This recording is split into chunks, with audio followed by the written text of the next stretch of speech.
Dengue প্রতিরোধে জনসচেতনতা বৃদ্ধি এবং এডিস মশার প্রজননস্থল ধ্বংসে বিশেষ পরিচ্ছন্নতা ও মশক নিধন অভিযান চালাবে ঢাকা দক্ষিণ সিটি কর্পোরেশন। এ বিষয়ে পুরান ঢাকা থেকে জানাতে যোগ দিচ্ছেন সহকর্মী আদিলুর রহমান। আদিলুর, আজকের মশক নিধন কার্যক্রম সম্পর্কে জানাবেন।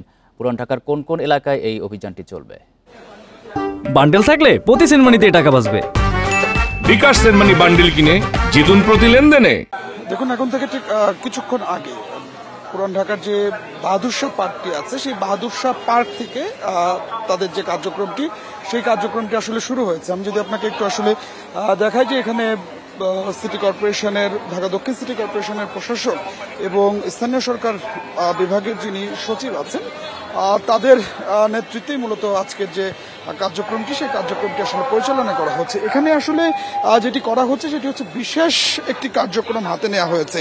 এখানে এই পুরো যে পুরান ঢাকা যে এলাকাটি আছে, সেই এলাকাটির মধ্যে বেশ কয়েকটি ওয়ার্ড, আমি যদি আপনাকে একটু বলি যে কোন কোন ওয়ার্ড, সেখানে দেখা যাচ্ছে যে অঞ্চল 4-এর 34 নম্বর, 34, 35, 36, 37, 42 এবং 43, এই যে 6টি ওয়ার্ড, এই 6টি ওয়ার্ড আজকে পরিষ্কার পরিচ্ছন্নতা করা হবে এবং একই সাথে মশক নিধনের উপরে জোর দিয়ে যে জায়গাগুলোতে এডিসের লার্ভা আছে, সেখানে মশার ওষুধ ছিটানো হবে বলে কিন্তু আসলে আমাদেরকে জানানো হয়েছে।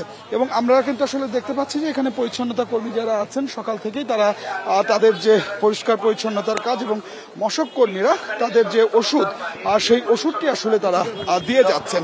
এবং এই যতক্ষণ না পর্যন্ত আজকের এই 6টি ওয়ার্ড পরিষ্কার পরিচ্ছন্নতা কাজ শেষ না হয়, ততক্ষণ পর্যন্ত কাজ চলবে বলে কিন্তু আসলে জানানো হয়েছে। তো আমরা আসলে যেটি লক্ষ্য করতে পারছি যে এরই মধ্যে আসলে ডেঙ্গুর যে প্রকোপ, সেই ডেঙ্গুর প্রকোপটি বেড়েছে ঢাকা দক্ষিণ সিটি কর্পোরেশন, ঢাকা 2 সিটি কর্পোরেশনের মধ্যে ঢাকা দক্ষিণ সিটি কর্পোরেশনে মৃত্যুর হারটি আসলে বেশি, আক্রান্তের হারও বেশি। যদিও ঢাকা দক্ষিণ সিটি কর্পোরেশন থেকে বলা হচ্ছে যে এই সিটি কর্পোরেশনে যারা মারা যাচ্ছেন তারা মূলত আসলে অনেকেই ঢাকার বাইরের বাসিন্দা।